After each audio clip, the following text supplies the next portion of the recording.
Hey, this is Gina Grad. Hi, this is Teresa Strasser. Hi, everyone. This is Mike Errico. Hey there. This is Casey Cavalier. I'm Rocky Rose. And you are listening to The Jay Franze Show. Lucky you.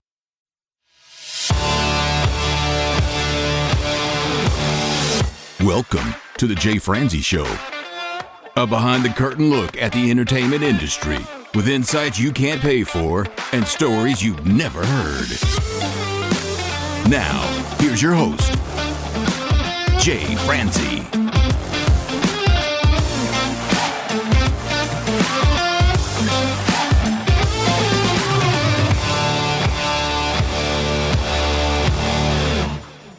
And we are coming at you live. I am Jay Franze, and with me tonight is my beautiful, talented, fabulous, absolutely amazing co-host, Miss Tiffany Mason. Tiffany, my friend, how are you? I'm doing good. I'm doing really good. Can I tell you why? No. You guys may not see us. I hope you're on here live. I hope you're watching us because Jay and I are actually twinning tonight. And I'm super excited about it. It says podcasters don't get talker's block. Anyways, so I made these shirts and then I didn't really follow through with like selling them or doing anything with them. So now I gift them to people that I think are awesome in podcasting like you, Jay. Oh, nice. All right, folks, if you are new to this show, this is your source for the latest news, reviews, and interviews. So if you would like to join in, comment, or fire off any questions, please head over to jfranze.com. You can even join the show if you feel froggy at jfranze.com/live. All right, my friend, I've got some follow-up from last week to talk to you about. Okay. We talked about Led Zeppelin, the tribute band, all-female Led Zeppelin tribute band. Well, since then, I saw an article about tribute bands, and I was like, okay, let's read this. Why are tribute bands so popular right now?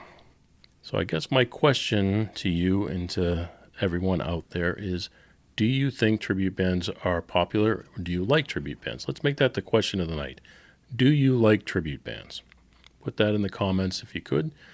Because when I was growing up, there were a couple tribute bands, but they weren't a big thing. So most bands that I knew of wanted to be original artists, and then you had the cover bands that wanted to play weddings or clubs just to make a living.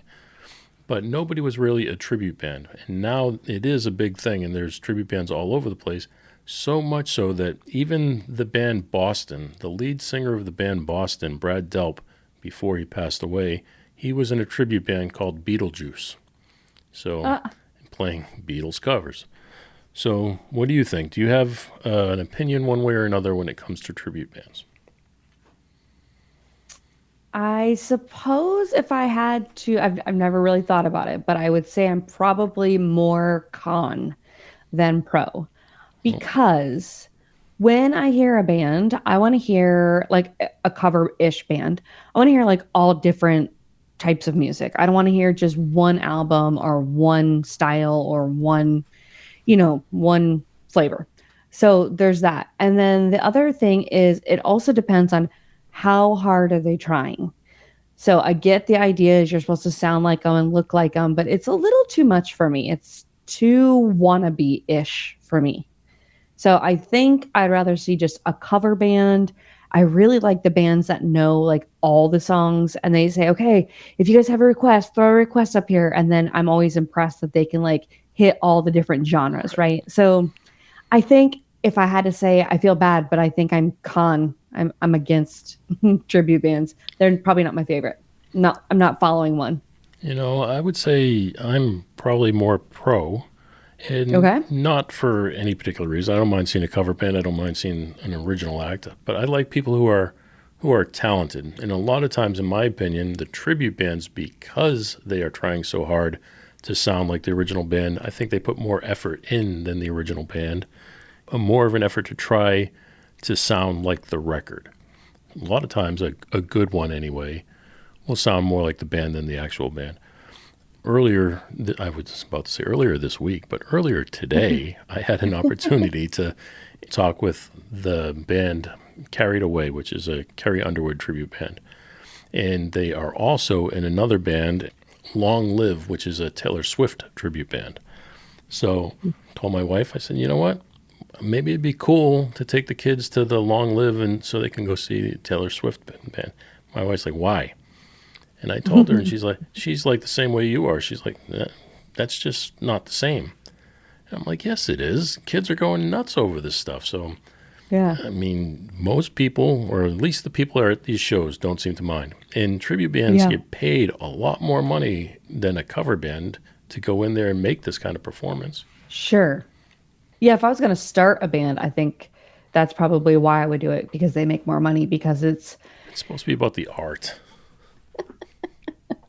Yeah, and I think little kids don't mind as much, so like the Taylor Swift thing, but like there's just certain uniquenesses to some people's voices that I miss when someone covers it. Every once in a while they'll do better, and then I go, well, now I wish the original sounded like that. But I'm also a classic. I listened to your episode with Presley Tennant, and she said that the national anthem. Yes. Oh my gosh, why am I blanking? Wow, Miss Patriotic, I just want to point out. Listen, when it comes on, I'm pushed to tears. But I like that she said that, some songs are just supposed to be more traditional. So I don't know. I think I'm trying to convince myself, but no. Nope. There was a band in the 80s called Sly Boys. One of my favorite bands, a hair metal band, as we discussed last week. But they were extremely talented. I mean, extremely talented. Local Boston band that made it big, but super talented. I knew the guys in the band well. I played in a band with the drummer, Rich Figueredo. Amazing band. Everybody in the band was just as talented as could be. And every song they wrote was an absolute hit. I mean, they were just great, but they were right at the hair metal. They were right at the Pun end intended. of the hair metal scene. And right as things were switching to grunge, but they just got a record deal. They just started touring the world. They were playing in Japan, I believe. And then that scene kind of came to an end. And when it did, the band just dismantled and went off to do other things individually. But Rich, the drummer, he went on to form a band called Wanted DOA, Wanted Dead or Alive, Bon Jovi tribute band. And that band, he was the front man, and he looked like Bon Jovi. I mean, he had the hair. I mean, he looked like Bon Jovi. And sounded and looked, and the shows that they were putting on were every bit as big as the shows that the band was putting on. Now, that was long before this popularity of tribute bands came on. Yeah, well, I think that news travels fast, right? We have a DJ in town, and he goes to a lot of the restaurants and hosts a lot of trivia. And I mean, there's a following for this DJ alone. So it's the same thing with music, right? A group starts doing good enough, and everyone says, hey, you got to check this band out. Hey, you got to check this band out. And before you know it, everyone's trying to check the band out, trying to be at the venue. So makes sense to me. George, you've seen a Beatles tribute band that was awesome. I'm telling you, Beetlejuice was awesome. But there's also Bootleg Beatles. That's a London-based Beatles tribute band. They are huge. So, I mean, I won't say as big as the Beatles, but as big as a Beatles tribute band can be, for sure. Yeah. So, do you know of any others? I don't. Well, okay. I guess as we were talking, I was thinking about last summer. My husband and I took this little date night. We were just kind of seeing spontaneously, what we would run into. And I told you guys last week about this place called the Colonial Oak Park, and they were telling us, I can't remember the name of the band now. I'll have to look it up and tell you for show notes maybe. But it was hysterical because they came out and they played every 90s rock band song, all the popular ones like Def Leppard and like we were talking about last week. And yeah, it just made me laugh. And it was hysterical, and everyone showed up in all their gear. All the women had on like, the neons and the fishnet and the big hair, and guys were there with wigs, and it was very comical. Girls with the big hair from Revere? Yeah. So it was really funny, and it was a very fun night because of that alone. Journey was always my favorite band. And there's a Journey tribute band called Escape, but they spell it differently. If I can remember, it's I think it's E, the number 5, C4PE. Oh my goodness, making it nice and easy for the fans. Make it easy for everybody. But I guess it's a play on they had space type album covers and stuff. So okay, I guess that's what the play is all about. And I believe I'm going to try to look it up while we're yapping here. But I believe there's a Journey tribute band coming to Ludlow Garage on January 25th, if anybody wants to go. I don't know the name of their band, though. There's others. There's Brit Floyd. Huh. Only guessing that they're British. I wonder if they cover Pink Floyd songs. I guess it's a possibility, right? Zeppelin. It's another Zeppelin tribute band. Rule the World. Bad Incorporated. Play off of Bad Company. There you go. I don't know. Speaking of play on words, I volunteer with this organization called Pie in the Sky. And for the morning, I was like, you are the pie in the sky. And I was like, that's not right. I'm like, wait, what is going on? What are the words? So I am the sky. But I was having a moment this morning. Just this morning? Yeah, just this morning, only today. Nice. It's rare. Right, well, hey, I thought the whole tribute thing was a good thing. Apparently I'm one of the, I would say one of the few, but it's popular right now. One of the few in our group that seems to be for the tribute band. Carried Away, they were very, very nice. Jessica, Jim, they were on the show earlier today. They were very nice. They were talking about the pros and cons of being in a tribute band versus being in a cover band or even playing in an original band. What did they have to say about it? They were all for it. They like dedicating themselves to an artist where they can focus on the mannerisms, and they think there's an art to being a successful tribute band. They didn't mind being called a tribute. They do costume changes. I mean, it's a big deal with them. They said I think they said 7 costume changes in the Carrie Underwood and 12 in the Taylor Swift. Yeah, and I don't know if you've been to Carrie Underwood. I've been to 2 of her concerts, and she does a lot of costume changes. You know what? I have not been to see her except for the CMA Awards. I was working at the CMA Awards, and I was in the garage getting ready to walk into the entrance there underneath the arena. And Carrie Underwood walks in at the same time. And there's people behind her with 3 full curtain rod lengths of clothing, more than she could ever wear in one night. But she must have just brought every outfit she has for whatever hits her fancy that night. Yeah, I mean, it was pretty impressive. I remember thinking, like, how did she do so many costume changes? And I didn't go see Taylor Swift, but I went to the movie, and I thought the same thing then, too. Like, just the small amount of time that they have to change into these costumes is amazing. But also, I mean, like, I guess as far as a woman goes, as far as I go, I would love to wear anything Taylor Swift put on or anything Carrie Underwood put on. So if I could put on a costume or an outfit, it's the heels, right, Jay? I only wear them on the weekend. Your wife's a good wife. She keeps it to herself, doesn't tell anybody. I don't tell her. She just keeps wondering why her shoes are stretched out. It's those Fred Flintstone feet. That's right. Well, speaking of Carrie Underwood, so she is actually going to, I think it was recently announced that she's going to sing at Donald Trump's inauguration, our 47th president that is coming on soon.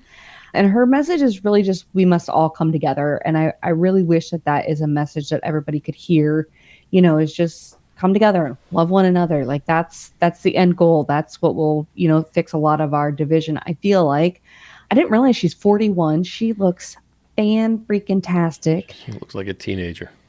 Oh, she does. She's a knockout in her legs. Good Lord. She's got an amazing body. She works hard at it. I have a kind of like a hoodie pullover thing from her clothing line, and it's one of my favorite pieces of clothes, and it probably always will be. I'll probably have it forever. But I love her clothing line. I mean, she's just been super successful, and she's a great role model, and she's making it look good, making it look easy. But I guess fans are really excited because they're feeling like she's back. She's back. I don't know if she's necessarily been in hiding. I mean, I feel like I see her every Monday night when she sings the song for Monday Night Football. But supposedly, quote unquote, she's back. So now, let me ask you that too. She's one of the few that have been successful off the Idol, American Idol. Mm-hmm. You know, out of the number of shows they've had, the number of successful people is low. Yeah. But how do you feel about an artist that comes from a show like that, a talent show?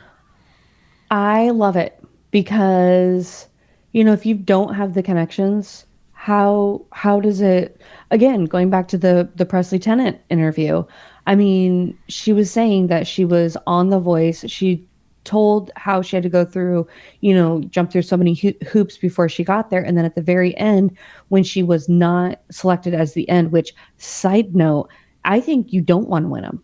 Right. Because there's so much more opportunity if you don't win. Look at Daughtry. Yeah. So then, oh, I love Chris Daughtry. So then she got to perform with Kelly Clarkson 3 days later.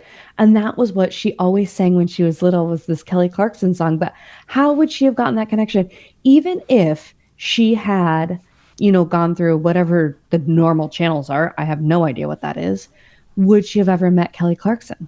You know, so like, I just think, and Kelly Clarkson in and of itself, so many people come on that show that are from these little teeny tiny towns, you know, who was that he got he got a little bit of fame off of singing poorly, quite honestly. But, you know, everyone just thought he was an Asian guy. Oh, yeah, I know who you're talking about. I don't know his name. Yeah. Was it She Bangs? Is that the song that he was? Yeah, something like that. And I just think, like, you know, whatever amount of stardom they got, I think it's such a great opportunity for anybody. You don't have to have a connection. You don't have to know somebody. You don't have to be in the right room, you know. So I'm all for it, 1,000%. And nothing is better than the transformation, right? You watch them come on and they're, you know, kind of shy or whatever. And by the end, they're a rock star out there just owning the whole stage, and love it. What do you think? At first, I didn't think it was all that, but the more it goes on, the more I agree. Like, I think Daughtry's awesome. I think Kelly Clarkson's awesome. Carrie Underwood's awesome. There's also a Christian artist that came out of there too, Colton Dixon. And there's one other, I can't think of the other person's name, but I mean, yeah, a lot of people have found a little bit of success from those shows. So I think it's great. And I think it's fun that, like, America's in on it and they're voting in the beginning, and, you know, or that we get to see some of our fans like Adam Levine and Kelly Clarkson and just the other artists that have been on there. We get to see a different side of those artists. So I love it. Yeah. I mean, you talked about Daughtry being more beneficial sometimes when you don't win. And that's true, because when you win, you get tied to their contracts, and there's a whole bunch of red tape you got to go through. But if you don't win, you've got the exposure of the show, and you're free to do whatever you want. And I don't remember the number that Daughtry made it to, but he's obviously an example of how successful he can be, and he's had to take a few twists and turns and changes in his career to keep moving forward to get to the style of music he wants to be doing. He's finally said that he is now recording the style of music he wants to be recording. But another one of my favorites from that show was Dave Cook. David Cook, I don't remember what year he was on that show, but it was definitely a favorite of mine. So I guess there's some people that I like. But, sorry, back to Daughtry one more time. He was also on The Masked Singer. I don't know if you saw that, but he didn't win that either. Now, here's one of the best singers in the world at this point, and he didn't win. And I forget who he lost to, but it was not somebody he should have lost to. Yeah. So. No, I was a big fan of him, and I liked his, you know, kind of gravelly voice, and I liked it. All right. Sorry. Didn't mean to interrupt your flow. No, you're fine. Okay, so I also wanted to bring up Lainey Wilson. She has just had such an amazing year. 2024 was very good to her. She is 32 years old and from Louisiana. I almost said Los Angeles because I wrote in my notes LA. Sorry, LA is on the brain. And she did so many things this year. So I kind of wanted to go through and talk a little bit about all of the things that she has done. First of all of the awards. So she got Grammy for Best Country Album, the ACM Award for Entertainer of the Year, Female Artist of the Year, Music Event of the Year, People's Choice Award for Female Country Artist of the Year, CMA Award for Female Vocalist of the Year, and Music Video of the Year. Like, wow. Are you saying she's talented? I mean, I think we're all saying she's talented by getting those awards. So that is just, that's got to be a record year just right there, right? Okay, so now she brought back the bell bottom. She brought back the bell bottom. Speaking of which, she has a new bar restaurant on Lower Broadway, and it is actually called Bell Bottoms Up. So if you're in the Nashville area, she brought back the bell bottom, and she's doing it all the way. She's taking it full circle all the way to her bar. She actually got to perform for Thanksgiving halftime show. Can you imagine getting to perform for the halftime show? No, I can't. We all know how that would turn out. I wonder what that's like, though. Is it more stressful than a concert? Is it the same as a concert? How do you think an artist goes into that? I'd have to arrange a wardrobe malfunction to make the thing worth anything. I don't know. I think it's, for most artists, I would think it's less stressful because most of them are just lip syncing. So I don't think it's just a matter of getting the stress is the amount of speed that things have to be done for that. So I think there's a stress in preparation and timing, but I don't think there's a stress in performing, unless you're Britney Spears or somebody who's dancing the whole time. I don't think there's as much of a stress for the performance itself. Yeah, good point of view. Well, don't forget, those people they're performing in front of not only the crowd there at the stadium, but also the televised crowd. So it can be stressful for that point for sure. Yeah, I can't imagine. I can't imagine. I don't think I would do well. Speaking of performing for concerts, though, she did get to perform in Las Vegas at the MGM Grand. So I can't imagine what that's like either. I mean, can you imagine getting the call like, hey, we want you to come perform in Las Vegas at the MGM Grand? No big deal. Yeah, it's not a big deal. I know we have mentioned Carrie Underwood several times throughout this episode tonight, but my daughter had an opportunity to go see Carrie Underwood in Las Vegas. Oh. And as good parents that we are, we said, yeah, sure, go. Unsupervised, just go. You and your friends go. And this was at like 12 or 13 years old. She was in middle school. Oh, my goodness. And we sent her to Vegas to go see Carrie Underwood. And before I get the hate mail, one of the girls, their parents went. But it just was not us. Yeah. Oh, my goodness. Yeah. Stressful. That would stress me out. My husband's like, do you really think that someone's going to kidnap our child? And I'm like, yeah. Yes. Because they do it in broad daylight. So, yes, I do think so. But he's always like, Tiff, you got to let you got to not ours. No. I always tell her, I'm like, if I was going to kidnap anybody, Hannah, I would kidnap you. No. I'd pick a quieter one.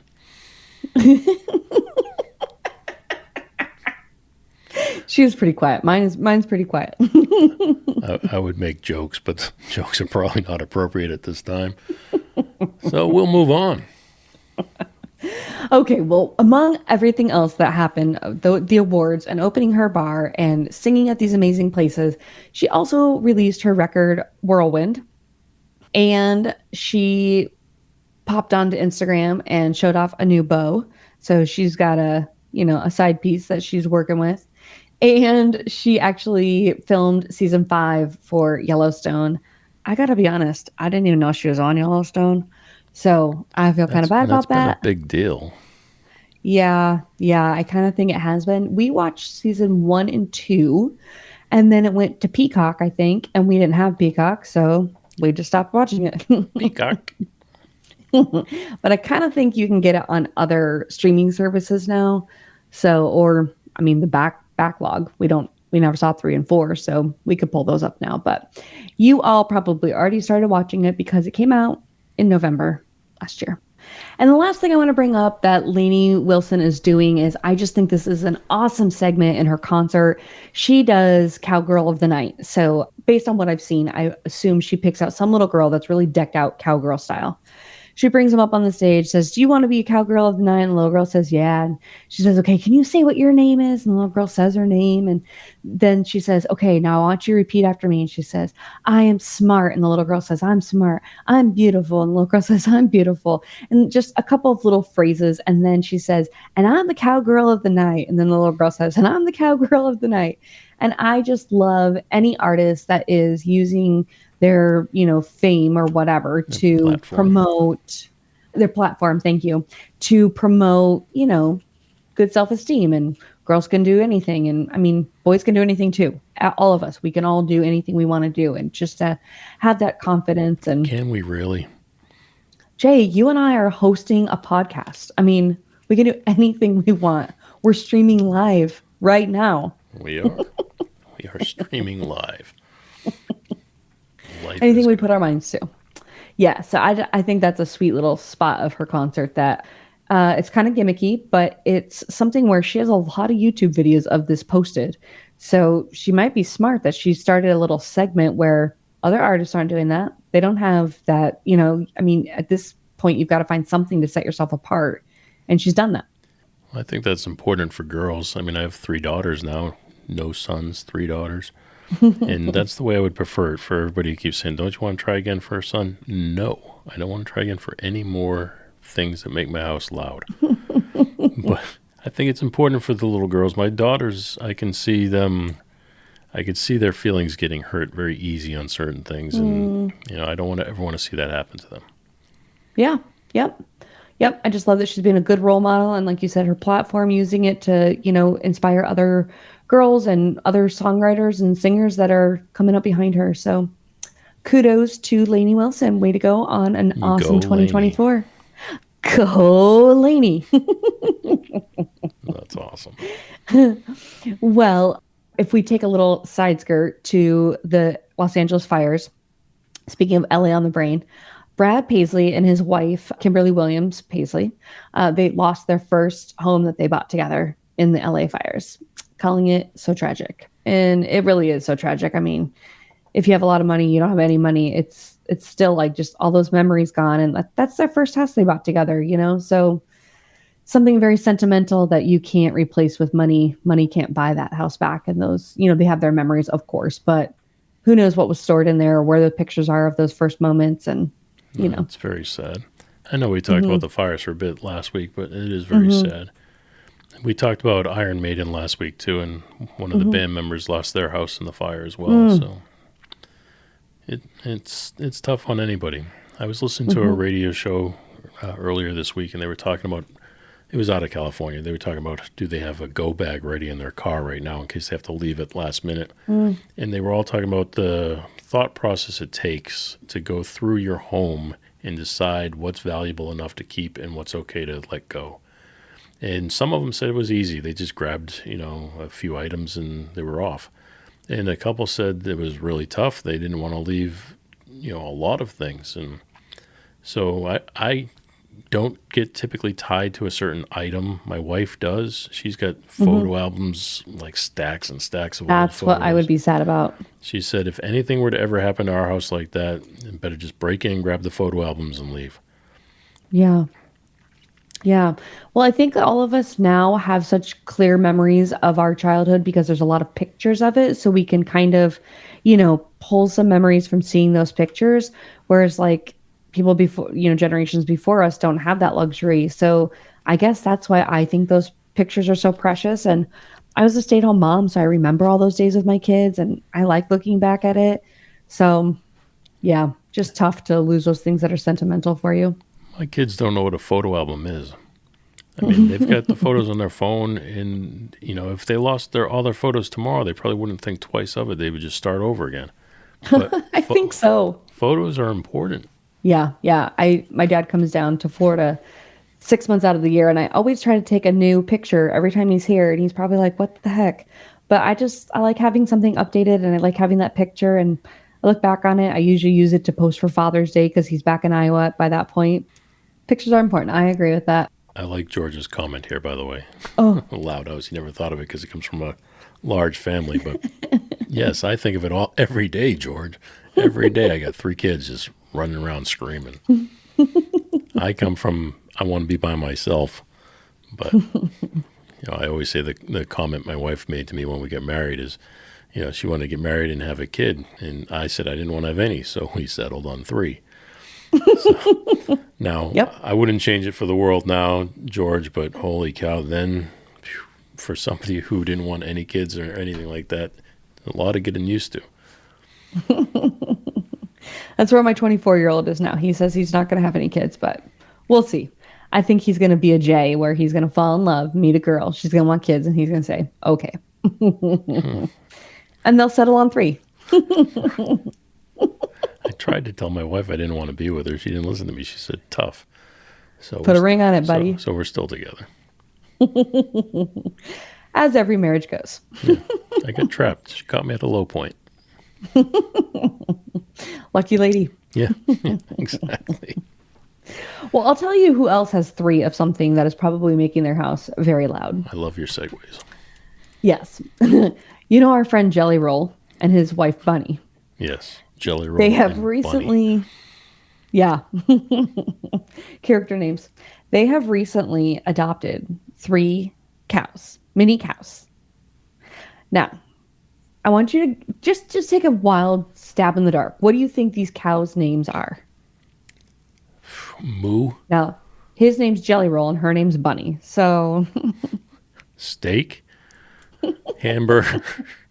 I don't know.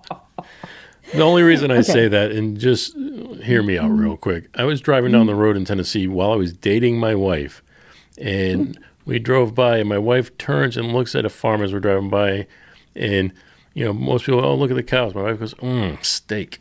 So I'm like, oh, okay. That's how she got you. I see. Yeah. Okay, well, we're good. Let's get married, eat some steak. They named their cows Crunch, Brownie, and S'mores. That doesn't make any sense for a cow. Well, maybe because, if the cow was like brown and crunchy? White, well, Crunch. Well, let's say a cow's not crunchy. I don't know. This is making me think of my days to growing people. up in Iowa, and we would drive by the cows, and my dad would honk at them, and we would get so excited thinking they were going to respond, but they never really did. And then he always told us that the brown ones were chocolate milk and the white ones were white milk, and we believed that for quite a while. Do you ever honk at a fainting goat? No. A friend of mine has a small zoo, and he took the wife and I to the zoo, and he's driving us around on a go-kart. And we come over this hill, and there's a bunch of Watusi, which I've never heard of a Watusi before this, but there was Watusi behind us, big animals, giant horns. But we come up over this hill, he goes, watch this. And he comes down in the golf cart with a little, and all the goats just start going, doof, doof, doof. I was like, oh, that's nice. That's got to be cruel in some way, I'm sure. But he says, he goes, they do it all the time. I guess if it's not hurting him, it's funny as hell. It probably never gets old. No, but if it hurts him, right. But if it's not hurting him, man, it's funny. Well, so they got these mini cows, but then Jelly Roll was feeling like, what the heck? I want an animal because they have 2 kids, right? So Bunny and the 2 kids got a mini cow. And so he's like, what am I going to get? So he decided to get a donkey. Of course, pet donkey. It feels like a spot, right? Would you ever, you just mentioned pet donkey, just made me think of it. Would you ever get a pet pig? Like an indoor, like treat it like a dog? Well, I feel like by the expression on your face, you're not going to like my answer, but we did look into it for quite a while. And what we found out was even if you get the teacup pigs or the small pigs, there's actually no guarantee on the size that it will end up becoming. So we have friends that got a pig And I think they knew it was going to become full size, but it became full size and it became a little bit aggressive. They had a ton of animals. They had like 3 dogs and 3 cats and some chickens. And I don't know, they had a whole bunch of animals, but the pig became a little bit aggressive. And so I don't really remember what happened to the pig, but they don't have a pig anymore. It could have been scrambled eggs and ham. Nice. I don't really remember. I've had 2 friends that have had pigs as pets, like full-blown big 300-pound pigs as pets. Yeah. And I mean, in the house, walking around. I don't know. It's cool and weird at the same time. And yeah, I agree. Jason, just in case you're listening to us tonight or on the replay here, I just want to point out Kenny says with his steak, he likes the filet, and he says, well done. So I'm assuming that's Kenny. The temperature of the steak. So Jason, I'm just pointing out, Kenny knows what he's talking about. And I can tell by Tiffany shaking her head that no, she does not agree. No, sir. Okay, what's the proper temperature for a steak? Oh, God, you're killing me, Jay. Medium well. Well done? Yeah, medium well. Yeah, medium. Yeah, medium well. Yeah. No, not medium well. Medium well. Medium well to well done. No. Nope. Medium well. I say that because you tell the restaurant medium because you know they're going to overcook it. And then while it's resting, it cooks a little bit. So by the time it gets to you, it's medium well. Yeah. No, that's a true statement. I'm okay with that. Yeah. Either way, Jason, you're wrong. I don't want it bleeding, but yeah. Yikes. My wife likes it, close to raw. And Kenny says, well done, all caps, and not raw. Yeah, my wife likes it bleeding. I agree, not raw, but there's a restaurant that I love in Boston. It's called Giovanni's. It's just a small hole-in-the-wall sub shop type restaurant, but they make a roast beef sub. And when I tell you it comes in the roll, it is red from absorbing all of the blood, and that's just too raw for me. But no, that ruins it for me. Mm-mm. But I get it every time I go home, so I don't know. Well, I guess I just don't look at it. Anyways, we're far off topic from your news items, so please continue. I know. Well, I wanted to talk about a couple of tour dates that came up. So Chris Stapleton is going to be on the road. I guess it's continuing, but he's listed his summer dates. And Jay, I'm sorry you're not going to be able to see Chris Stapleton unless you drive a little distance, but I could see him if I go to Hollywood, Florida, which is down by Miami, Fort Lauderdale. Yeah. And last time I could only see Led Zeppelin if I went to Key West. Right. So a little closer. Probably knock off a couple hours. Barely. No, it knocks off like an hour. It doesn't knock off that much at all. Hollywood to Key West is only an hour? No, come on, it's at least 2 hours. It takes close to an hour to just drive over that bridge. It feels like it when you're on it, that's for sure. Well, Bailey Zimmerman is also going to be on tour, and he has released his dates, and he is going to be touring with Dylan Marlowe and Drew Baldridge. So look forward to those dates if you're a fan of those guys. Drew Baldridge, he's had some songs on the radio lately that are pretty good. I heard an interview with him on the radio, and they were saying that he is self-funded. It wouldn't surprise me. Do you know anything about that? Yeah. I don't know about him specifically, but a lot of artists are doing that these days. Just real tangent. I've always said a record label, even when it was nothing but record labels, I've always said a record label is nothing but a bank. So if you can do it yourself, if you don't need the funding of that bank, there's no reason why you shouldn't do it yourself. Yeah, he's had good success. And like you said recently, So I was pretty impressed to hear that. He's been promoting himself, and it was a great interview just to learn, the back end of what that's like. And then we have another performance that's going to be at Fenway. Mr. Thomas Rhett in his 2025 Better in Boots tour. And I'm excited because he has Tucker Wetmore coming with him, who sings Wind Up Missing You. You look like I'm going to wind up missing you. I don't know if you know the song. Anyways, I hope he doesn't sue me for license on that one because that was pretty spot on. We're not allowed to do that anymore. Yeah. And he's also going to have this trio of sisters called the Costellos. Now, I do not know this band. Do you know this group, Jay? I do not. Can look it up, though. Had a little bit of a Dixie Chicks feel to it, to me. Not necessarily in their music, just in their appearance or videos or whatever. That's a Anyway, folk so that's band. going to, yes, which is Dixie Chicks too. Yeah. Yeah. So Fenway Park, and those tickets go on sale Friday the 17th for his tour. And I know last time we were talking about Brooks and Dunn and Jason Aldean being there. So maybe it's like the newest concert venue, Fenway Stadium. Well, Fenway always has some cool events at it. Fenway is the oldest baseball park, oldest Major League Baseball park, and it's very, very unique. Well, I don't know if any of those artists necessarily come to me as having like these distinctive voices. Well, Chris Stapleton maybe. Yeah. But I have a couple that I wanted to talk about. And I guess it was kind of brought up by this Christmas. I'm hanging out with some friends and this song comes on the radio and I'm like, wait a minute. Oh, that's Britney. And, of course, someone in the friend group has to, that's Britney, bitch. And so I was like, gosh, you hear a Britney Spears song and you know it's her. So some other people that were on my list, and maybe you can add to the list, but I know Taylor Swift is new and we keep talking about her, but she does have kind of that airy talk singing. And so I think stylistically, lots of times it points out maybe more than her voice, but her voice is pretty distinctive too. Aaron Neville. Every time an Aaron Neville song comes on, I love how it like cracks or whatever when he goes in between notes. Janis Joplin, I think everybody could say that one off the top of their head. I kind of thought of Cher, like she sings and it's a little bit of a lower masculine almost sounding. And I don't know how to explain it, but almost like she's holding a little bit of it in still, even though she's definitely like emoting her words, projecting, I should say.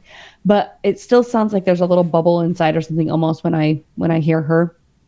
Josh Turner. Oh, I love Josh Turner's voice. So deep. Love it. Dolly Parton, you hear her come on, it's Dolly. That's unique for sure.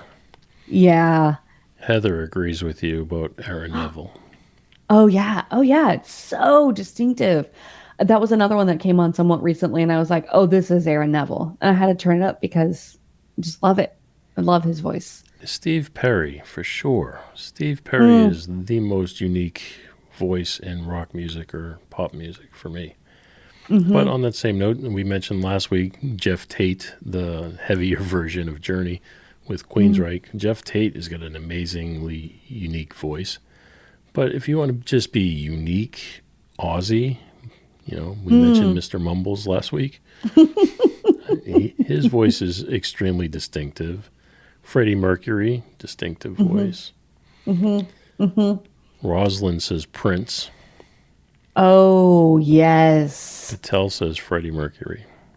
Yeah. Yep. And Ned says Barry White. I almost said Betty White. Annette says Barry White. Yeah, I would agree with that. Bruce says Luther. That's for sure. Luther Vandross. Kenneth, not to be confused with Kenny, says Stevie Wonder. Oh, yes. George also says Aaron Neville. Yep. Roberta says Lou Rawls. Marvin Gaye. Marie says Marvin Gaye. Let's get it on. It says Jamie Foxx. Gino. Man, Gino Gambino. That cannot be real.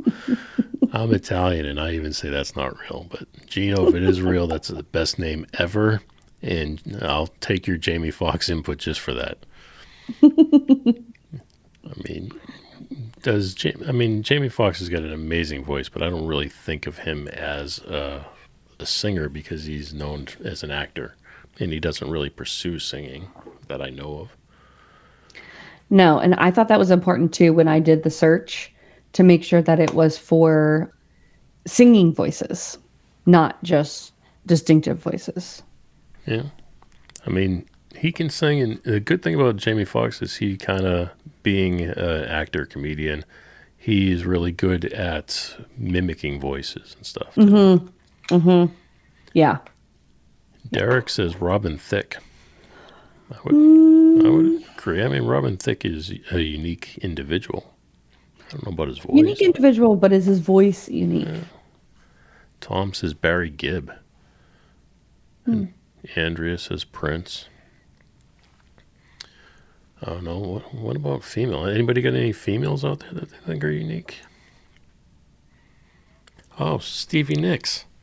Oh, God, how did we miss it? You know, Yes. I'm not the biggest fan, but Stevie Nicks. Oh, you know who I am a fan of, though? You're giving me that look. I know. I've never been a big Stevie Nicks. I don't have anything against her, but I've never been the biggest fan. Oh, no. The one I have not worked with, which I wish I did, was Ann Wilson. Oh. Now, that's Yep. a powerful, Power, yeah. unique voice. Oh, Yeah. I'm sorry, I didn't notice that. Michelle, thank you. Lizzie Hale. Lizzie Hale Yes. has got an extremely distinct voice for a female. I would agree with that. When I pulled it up last week after the show, I listened to it, and I would agree with that. Tim says Cyndi Lauper. Cyndi Lauper could not have more of a unique voice. And my good friend, I say this just because I want to bust her cookies, but Rocky Rose is out on tour with Cyndi Lauper right now. So and she's having the time of her life. I mean, she is posting pictures all the time. If you want to follow somebody on Instagram and see pictures, funny pictures and fun pictures, Rocky Rose. Ah, interesting. Okay. The show never is lacking things to go look up, follow, comment on, have opinions, thoughts about. I love that so much. Well, it's cool. I mean, We're thought leaders, Jay. yeah, sure we are. Nobody's following our thoughts. Lola, Christina Aguilera. Oh, yes. That's a powerful voice. That's. Yeah, I know they always, created that tension between her and Britney Spears. I don't know if the tension was really necessary, but they do have two distinct voices for sure, and I like both of them. Nothing against. I do too. Another one that came to mind is Jewel. Oh, Jewel's awesome, and she definitely has a unique voice for sure. And maybe even Atlantis Morissette. Oh, no maybes. Oh, man. When that record came out, that was a game changer. I don't think Jagged people Little Pill. realize how much of a game changer that record was. I mean, that's the first record that, cursed like that in a song and talked about a subject matter like that. It's the first female-powered, just aggressive, angry album. It was just a great, and for some reason, and I don't know why, you mentioned Avril Lavigne earlier. I love female-fronted bands. I mean, I just love them. They're awesome. Avril Lavigne is awesome. And I used to get my cookies crunched at the school all the time. I used to teach at the engineering college in Nashville, and I would always mention that the Avril Lavigne albums is good quality records to go listen to. And people would laugh at me, the rock people or, rap people would not like Avril Lavigne. However, those records were mixed by Tom Lord Alge, who's one of the best mix engineers in the world, and those records sound absolutely amazing. Yeah. I love when I'm reminded of somebody like that, and then I just, in my car, and I love that Apple kind of mimicked Spotify now, where if you ask Apple to play a song, it'll pick other songs that are similar or whatever. Love that, and I am taken back in time, and I wonder what it looks like when someone pulls up to me next to me in the car, because I am in another You're world. in your zone. I know every word. I'm jamming out. I am meeting the energy of the song. I definitely dance in my car, and I'm sure somebody gets a kick out of it, but I am so oblivious because I am in that song. Talk about distracted driving, okay? George says Van Morrison. You know who's got a distinctive voice that I don't necessarily care for? One or two. Oh, I was going to songs. say me before you finished it. No. Your voice is the one that I just can't live without. Those little clips of you singing on the show, I put them on repeat and just listen to them Is over that and right? over again. Yeah. That's how I fall asleep at night. Yeah, it makes sense. My daughter Lucy, the 10-year-old, she is in love with Billie Eilish right now. Oh. And I don't get it. It's too too depressing or whatever for me, I guess. I don't mind depressing too music, but that's depressing. not the kind I want. And she could be called Mrs. Mumbles because I get so frustrated with her song because I'm all about the lyrics. I want to know what the story is. And I think that is, I think that is how I remember the words to the song because I love to sing along. So Billie Eilish, it's all like, this secret under the music. Like, it's almost like the music has the spotlight and she's just like, accompanying it. It's not like she's the standout and then there's music behind her. And I just hate it. Hate. Like the minute I see it's Billie Eilish, I'm like, forget it. Move on. If I need background music or something, whatever her big hit was, that was a cool background sound, kind of almost spooky or eerie or something kind of, and I liked that. But I have no idea what she said. No idea what she said. I'm out. Another one that was like that for me was Amy Winehouse. Never really Tell cared me much not for her go either. to rehab. You said no. Sandy no. says Amy Lee. Evanescence. So, Oh, yes. Okay. yes, Amy Yes. Lee's powerful. I've never been I like the radio hits from Evanescence, but I think it's a one track on Evanescence. I think everything kind of sounds the same. Where there's some other bands that have similarities to Evanescence that I like because they're a little bit more of a span to them. Even that band Twisted that came on the show, they have a similar sound to an Evanescence, but I like them better. I got nothing against Evanescence. I did see them with Hailstorm, and they put on a great show, but I would like to see a little bit more variety out of them. Yeah. I think that, like when I said the tribute bands at the beginning of the show, how I don't want to listen to the same thing, all the time. It's kind of the same thing with an album. Like mix it up a little bit, put a slow song in there, and then, who were we talking to? Bob Bullock, I think. And he had said that, he really thinks of the listener experience and just tries to mix it up a little bit where it's not all one tempo and all the same flavor the whole way through. Like, that's not fun. That's no journey to go on with, the album or whatever. Like, I'm always variety. Always variety. Yeah. Jacqueline, my friend, I do not know how we missed it. I don't think either one of us mentioned it, but Janis Joplin.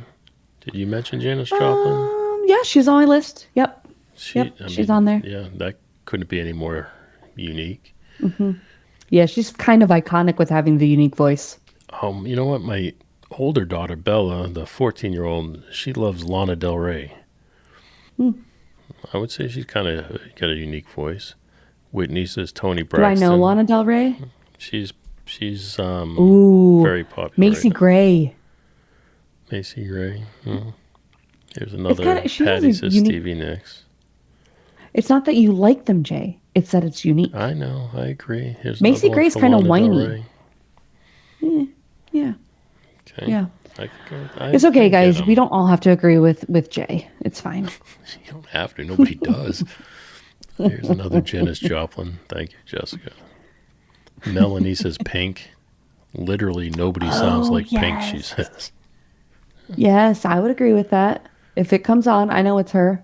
This one says Whitney Houston. And talent-wise, I could see that nobody, but it's not a unique voice. It wasn't a unique voice except for the fact that she would always go into the high notes and she could really belt them out. And so maybe a unique skill versus a unique voice. Yeah, that's what I said. Talent-wise, I think she's unique. I think she's one of the few people that can sing, or one of the few people that could sing like that. But I don't think it's unique. I don't think you just hear, if she just sang a straight-ahead song, I don't think people would say, oh, that's Whitney Houston. Yeah. Trina says Miley Cyrus. Oh, yes, I see that. Yep, I agree with that. Angie says Reba, another extremely unique one. Yes. And talented. Both of those are talented. Miley Cyrus is awesome. To me, she's underrated for sure. I would agree. I think that she tarnished her name a little bit. And so then the perception of who she is overshadows the talent that she possesses. There's a handful of them on here that I think are talented and unique. Vince Gill. We didn't mention Vince Gill. I think Vince Gill has got a unique voice. Well, then I want to throw in Randy Travis. Okay. I didn't know it was a competition, but now he's starting to sound like my wife. He has I'm Gonna Love You Forever and Ever, Amen. Yeah.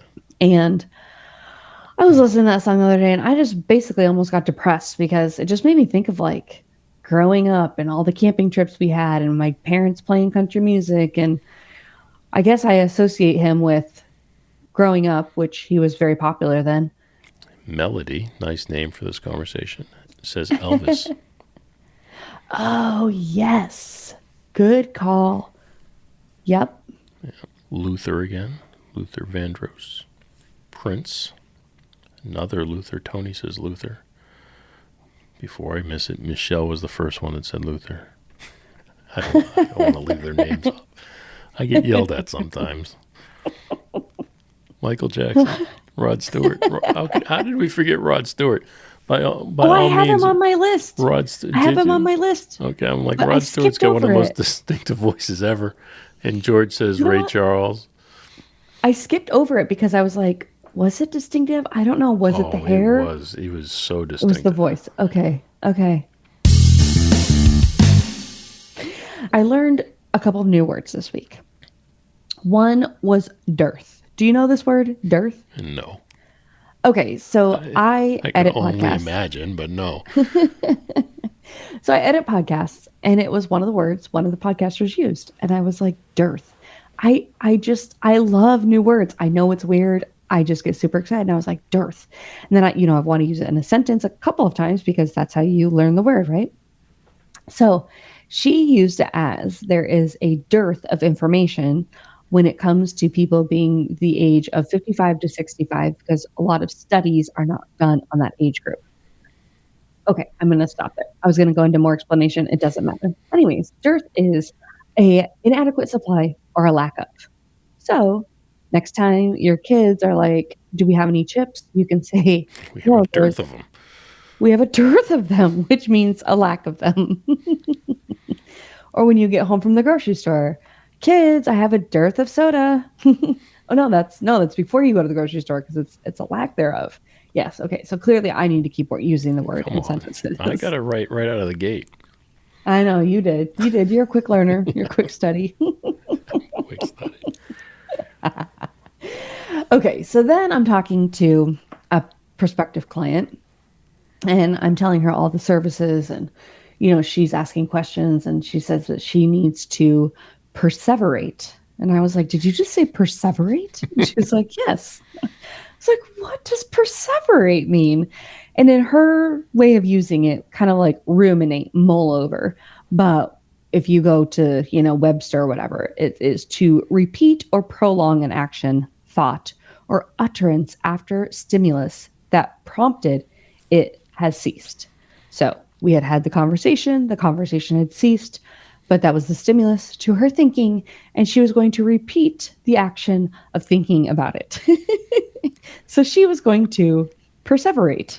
Okay. Yeah, that's a word we should all be using. Do you ever wonder how smart Webster must have been? A genius, quite honestly. To know every word there is and then write them all down. Do you think Webster and Einstein were related? Yeah, they're brothers. Okay, so the last one, step brothers, but still, you can tell because the hair is not the same. Yeah, of course. Okay, so the last one that I learned was actually today, and this was such a mind-blowing concept in and of itself. Okay, so the word is, let me see. Get ready for it. Wait, don't we? It's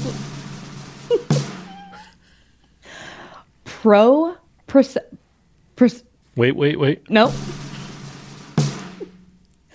Proprioception. Okay. And this is perception or awareness of the position and movement of the body. Sorry. Go ahead. Thank you. No, I feel like that was necessary. Thank you. Okay. So the way that the lady explained, it was a medical mystery podcast, and she was talking about how she was kind of feeling dizzy or whatever, but she was like, not dizzy where like you're on the merry-go-round and feel dizzy. It was dizzy like she would shut the light off and, like in your own house, you can usually shut the light off in one room and like make it to another room or make it to the stairs in the dark, right? And she was saying all of a sudden her brain like didn't know where her body was in the space of her house. Like she said she felt off. And so there was a doctor on the show and the doctor said, yes, it's very much like she was talking about the senses that we have and how we have, sight, smell, all the things, right? But this is kind of another sense that we have where like you can put your hair up in a ponytail and all the hair got up in the ponytail, but you never looked in the mirror. You never had anybody tell you anything. You just knew where your hair was and your head was, and you were able to put it in a ponytail. And I just thought that was the coolest thing to learn.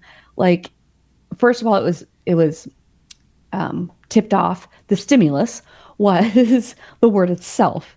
But then I had to perseverate over this word multiple times because of a dearth of hearing it in the past. Throw them all in one sentence. No one will ever listen to us again.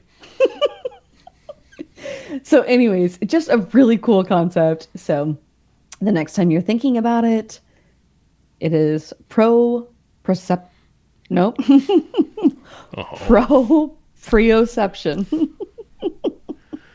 Yeah, I can tell we won't be using this word again either, so it's all right. Now, definitely not. I am almost afraid to ask if you have any other crazy things you want to leave us with before we end this thing tonight. Any other, words of wisdom or... I think I think you lost Kenny and George tonight. I think I'm fresh out. Well, if anybody's looking for more, you can get the word of the day sent to you in the Webster app. They will send you word of the day. And I did try to. Or you could just email Tiffany and she'll send you a word every day. I definitely don't have the bandwidth to send anybody a word of the day. Love you, George. Oh, thank you, George. Thank you. We didn't lose you. Thank you. But yeah, I just think it's interesting when we're all having these conversations with each other, we throw out a word and you're like, wait, I never heard that before. What does that mean? I just think it's interesting. All right, my friend, what'd you get coming up this week? Tomorrow, I am heading out bright and early. Funny enough, I'm heading out to Podfest in Orlando, but my son also lives there. And he says to me, hey, Mom, sorry. He says, hey, Mom, can you bring me the power washer? And I was like, what? He's like, yeah, can you bring me the power washer? I want to clean up my bird's cage. I'm like, okay. So apparently I am still in mom duty because we only have one child at the house now. And I was thinking like, okay, all right, I'm going to go like be around all these other people in the podcasting space, and I was super excited, but no, I still have to accomplish a mom task before I can officially be off the clock. And then before I leave, I have to do more mom duty and pick up the power washer before I head home. But anyways, I digress. So I'm super excited because I just signed a new client and he lives in Wisconsin. And so I get to meet him. And I have a current client out of Rhode Island and she's going to be down there. I'm super pumped. And then I got a ticket for the Podcast Hall of Fame and my friend is being recognized in there. I think you know him, Alex Sanfilippo. Yep, absolutely. Yes, with Podmatch. And so I'm excited to see him and the people from Buzzsprout because Buzzsprout is actually right here out of Jacksonville. Have you met them before? I have. Yeah, they're very many nice. times. Very nice. Yes. I'm very excited. I actually need to pick Albin's brain about something, so I'm excited to see him. Katie from customer service, I'm excited to meet her. Then they're going to have a little from customer service. Well, I get to put a face with the name. Maybe I'll have to post it for you so you can get a face with the name. Nice. Please do. Then they have two interesting things this year. So they have a comedy track. And one night they are going to, Saturday night, I think it is, they have a comedy show that they're putting on for everybody. And then they have a dental track. So I was like, what? Get your fillings taken care of. While your mouth's open laughing, you can get your fillings taken care of. Well, I guess there's a bunch of dentists that have these podcasts. And so they're doing a whole track just for this dental program. You have to have a special whatever ticket to attend their speakings, their talks. And I thought that was so interesting though. I was like, why would they have this? And then I looked into it a little bit further and I was like, okay, now that makes sense. But also interesting that there's that many There's no true crime track. Where's the true crime track? There's a million of those podcasts. There is. Number one podcast there is right now. I know. Not number one in popularity. I mean, it's up there in popularity by all means. But it's the number one type of podcast being created right now is true crime. Right. So Joe Rogan still holds the top spot. Yeah. I think Crime Junkies is number 2. I think with Call Daddy. Caller Daddy. I tried to listen to one show. I felt stupider after I was done listening to it. So I met somebody at some work event, and she said, "Oh yeah, I just love Caller Daddy." She goes, "I hate telling people." She goes, "But it's such a guilty pleasure." I've never listened to it. I do love me some reality shows, so maybe I just need to listen to a couple more episodes. I don't know. Podcast land out there, can you guys tell me, like, what is the stigma? What are you listening to? What is so intriguing about it? If I love reality TV, will I love Call Her Daddy? See, it's about getting to know your hosts. So, George, get to know us. Kenny, get to know us. Somebody get to know us. If you get to know us, maybe that'll help. All right, my friend. Well, this week on the show, we had High Mountain Breezes. They were on. We get to talk to them. That was good. Yes. That was such a fun interview. Yes, very nice guy. And I think, like, for me, it was even more fun because I know how much your relationship with Bob Bullock means. And you guys, have you told your story on other podcasts, Jay, or just mine, how you got to work with Bob? I've mentioned it before, but Cliff Note version. I was living in New York. I built a brand new recording studio, and I was recording rock bands in New York, and I was doing just fine, making a living. Everything was great. New studio, new bands, things on the radio, albums out in the stores. It was a good time. And we were sitting in the break room one day, and there was a Mix magazine and a Shania Twain CD sitting on the table. So as we're eating lunch, doing whatever we're doing, hanging out at the table, I was flipping through Mix magazine, and I saw an advertisement for the school, SAE, Institute of Technology. And I said, you know what? I'm going to go teach there. And everybody laughed at me, just like they normally do, like you laugh at me tonight here. And then the CD, looked at the back of it and saw the credits, and one of the engineers on the CD, or the main engineer on the CD, was Bob Bullock. I said, you know what, and I'm going to go work for Bob Bullock. And again, laughed at me. But the very next day, I put a lock on the studio door, and I drove down to Nashville, and I walked into SAE, and through a long process, finally got to be a teacher at that school. And through that process, one of the guest speakers that came in was Bob Bullock. He liked something I did, and when he asked about it and found out it was me, he asked if I would be his second, and that's how I got to work for Bob. And then it was, several years of working with Bob. That was probably the most exciting time in my musical career, because Bob's the reason I got to work on all the big records that I got to work on. Yeah, it's such a cool Cinderella story. I really love that story. I love the short version. I love the long version. I just think that's so cool that you just like put your mind to it and then it happened. Like, that's freaking amazing. If you want the long version, go to Memories with the Beat. Search for the Jay Franze episode. Yeah, it was a good episode. And I remember being very, just impressed. I mean, such a cool story. Well, thank you, Bob. All right. The episode that released this week was Billie Joe Jones. That is an amazing country music singer. She is fantastic. I got a lot of positive feedback today from that episode, so that was a good thing. Was that the second time you had her on? It is the second time. She came back this time because she wanted to talk about a Christmas single that she released. So we talked about the Christmas single and her new record. Her new record is about to come out. The Christmas single was something that just came out. So we talked about those things. It was a good time. A good friend of mine, Keith Sensing, came on, joined me to talk with her. And it was just a good episode, fun, laughter, because you never know what kind of ridiculous things are going to come out of Keith's mouth. I sit on the edge of my chair hoping that he doesn't insult or offend a guest. But I thought it was you that was laughing so much. No, that happens too. I laugh so frequently. I know. But it's hard to get you to crack a smile. Yeah, we'll have to do that one day. When we have some guest hosts come on, we'll have to have some sort of competition to see if either of you guys can make me laugh. Oh, we can. You think I think so. Yeah. Everybody Yeah. says that. Well, guess time will tell. And then, of course, today I talked with Carrie'd Away, which is the Carrie Underwood tribute band. And Yeah. that episode will release shortly, most likely next Did week. you say they're playing this week? They are. They're playing this Friday. I think that's the 17th, if I'm not mistaken. Yes, the 17th. They are playing at Laurie's Roadhouse in Westchester, Ohio. And I will be in attendance. If anybody would like to come by and say hello, please do. Oh, awesome. Awesome. Well, if you can't be at Podfest, that sounds like a great place to be. No.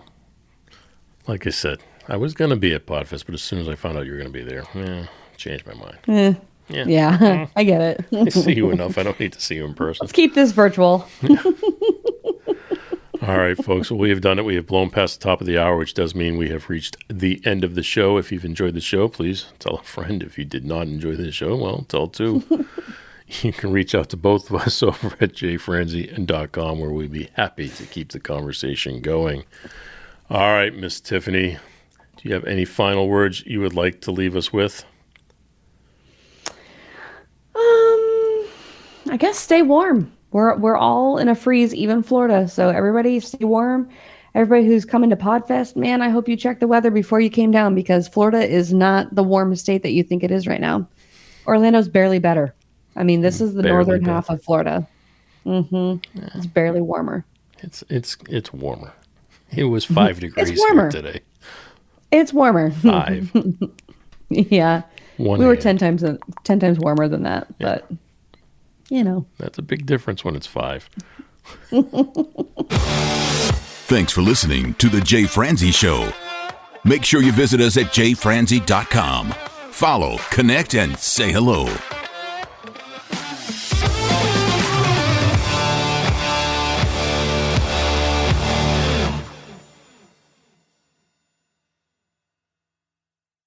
This episode has been brought to you by VR Knives, your source for 100% custom knives made by a true rock star. So, if you're in the market for a new piece of art, reach out to VR Knives. 407-421-5528. 407-421-5528.